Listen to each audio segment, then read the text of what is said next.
What is up, guys? Thanks for tuning in. We've got a lot to show you. Today we're going to be messing with fuel lines, the return and the feed line. And as you can see, I have already started some stainless steel brake lines, but we'll get into that later.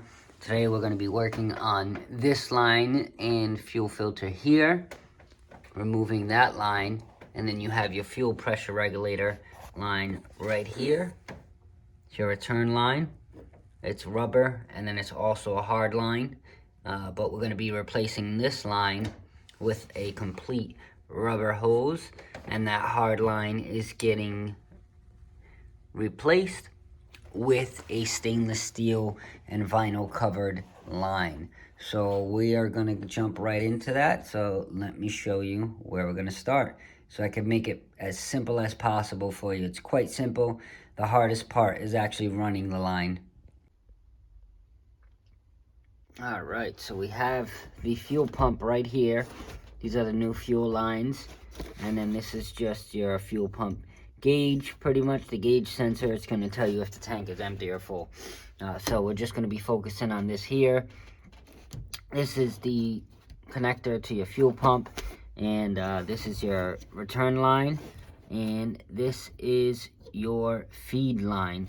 So this is where the pump is going to pump out the gas from the fuel tank and then bring it all the way down to the fuel filter into the fuel rail. So essentially there's two components here. You have the stainless steel fuel line, and then you have the connector, which has that special connector that I was talking about earlier.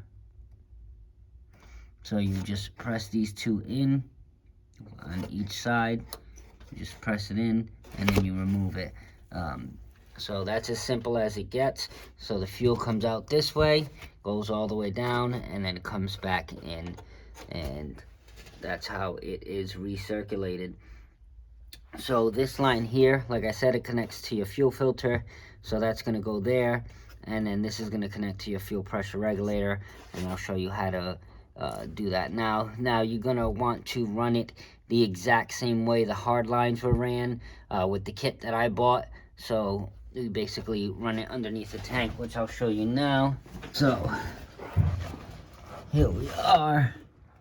These silver stainless steel lines are the brake lines, and the black one here, this is your feed, and the rubber one here, this is your return. So you're going to want to go ahead and wire them up that way,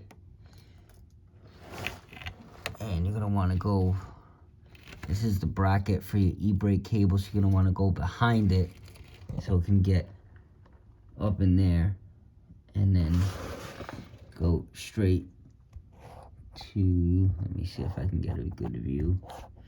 Yeah, I can't, but they're going to go straight into the fuel pump. So you got your line there, and then our rubber hose here. So that's how we do that there. So once you run it, you'll go ahead and you'll run it all the way down. So then it's going to come out right over here, right beside the power steering rack. So it's your fuel pressure regulator, return hose. So it just connects to this. You're all set with that. And then here's your feed line. Goes all the way up, and then it connects into the OEM filter. So the measurements that I have for each nut is 17 and 19 millimeter, and that's on both ends. But essentially that is exactly how you hook it up. It's pretty straightforward, pretty simple. The hardest part that's gonna be happening while you're doing this job is pretty much wiring it through here, or running it through here, and then getting it mounted up down below.